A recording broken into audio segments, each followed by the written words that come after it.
Hello everybody. So I wanted to do a voiceover for this because I know I've mentioned doing a voiceover for a long time, but I never really got the chance to. And then I didn't really have anything to work on except for commissions, so now you get to see a speed paint of me working on a commission. So I don't really have anything planned out to talk about. The last few times I've talked, I've written some stuff out, and I felt that it made it sound kind of stale, I guess, or like I was just reading off of a script, because I was.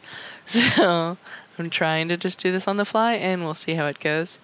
But yeah, so for commissions, basically, as far as what I do, I just do like the really super messy sketch underneath, which I know there's a lot of people who can go like almost straight to final line just from the first sketch, which is totally fine and actually really amazing, but it's something that I can't do just because half the time when I do the initial sketch, I'm just trying to figure out where I want everything in the first place. And then with the red version of the sketch, which I normally do red, so I'm not entirely sure why I did that, I basically am, just refining it, and I actually kind of feel like that stage of the res stage actually is better than my final line. Like, I like the final line, obviously I wouldn't give it as a commission if I didn't think it looked good, but because there's a whole bunch of missing pieces in the red one, but there is something more organic, sort of a hybrid between clean lines and the super messy initial sketch. But yeah, I sped this video up as much as I could, but it was still a super long time. I was putting some songs under it just to measure how long it was, because I set my Adobe Premiere to read the amount of frames instead of the actual time, so it gives me the frame number, and I can never be bothered to do the math to figure out exactly how long it is. So I put a song track on it just so I can measure it based on how much more there is over the song, which I do know the length of time of. And so I'll be talking for a little bit longer than I'd planned, or maybe I'll just trail off near the end and play some music. Who knows? All I know is that I'm doing my best to record this just the once, but except for cutting out the dead air, because sometimes I just forget to speak. Or not forget to speak so much as I forget where I'm going with my thought. So I guess what I could talk about, I wish there were more, I had more questions ready for what exactly you guys are looking for in this. I guess. Okay, so what I do here is, it's super useful to me. Maybe this will be useful to you. Maybe all of you already do it already, but I only learned about it a couple years ago, and I've been using it more and more. Basically, is when you have the sketch, and then you put one flat color underneath it on one whole layer, and then once you're, done making sure that's all outlined, you make a clipping mask. So you have another layer above this layer, and then you right-click the layer, and then, like I did just there, it says create clipping mask, and it basically means that obviously within the block that you've made, it can still go within that gray, but it won't go outside of the gray that you created. And I know there's a lot of different ways to go about doing this to the same effect, but this is just the way that I prefer to do it. And then for this, I hadn't originally intended to do backlighting, but when I was looking at the color of his eyes and how my friend who commissioned me to do this was talking about how his eyes were, I thought maybe that would amplify his stare a little bit more. Plus, I really like the way backlighting works, and I'm talking about it before I've even done it. But I'm not very good at it, so you'll see I have to do a couple of attempts at making that one work.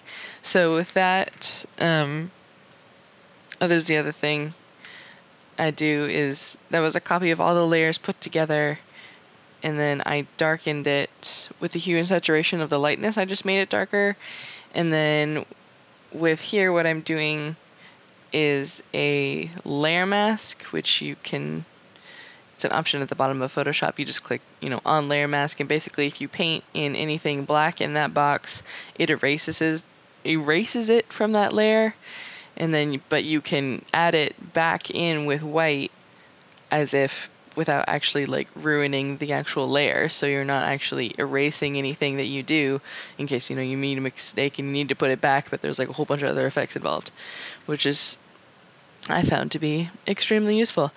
Yeah, and then I basically got rid of that layer because that one wasn't turning out, and then I had to look up a reference. But on that note, references are extremely useful. I know I don't use them nearly as much as I should, but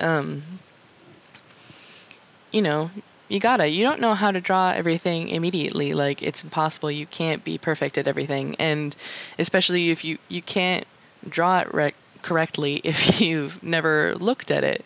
So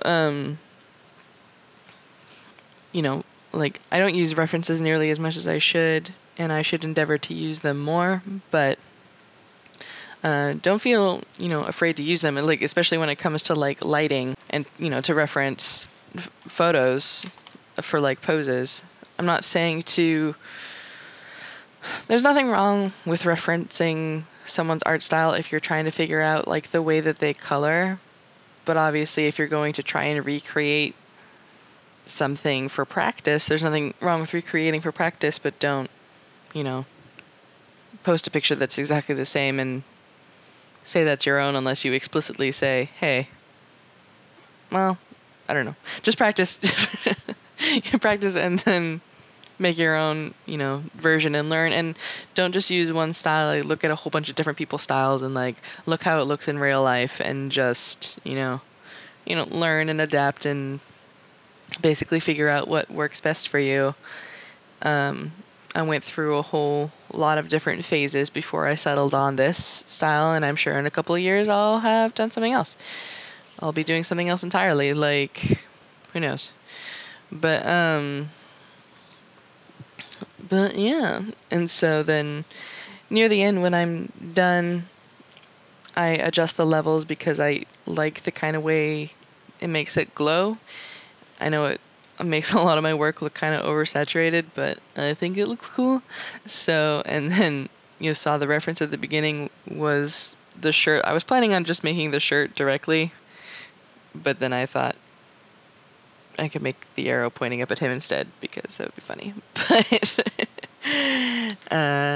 yeah, so I don't know if you learned anything from this, and I guess not having a script isn't really the best idea. So I'll try to have a script more next time. But let me know if you have any questions on how I do things, and maybe I'll actually try to make a more official tutorial as opposed to just me talking randomly over a drawing. And yeah, hopefully you learned something. Anyway, love you. Bye.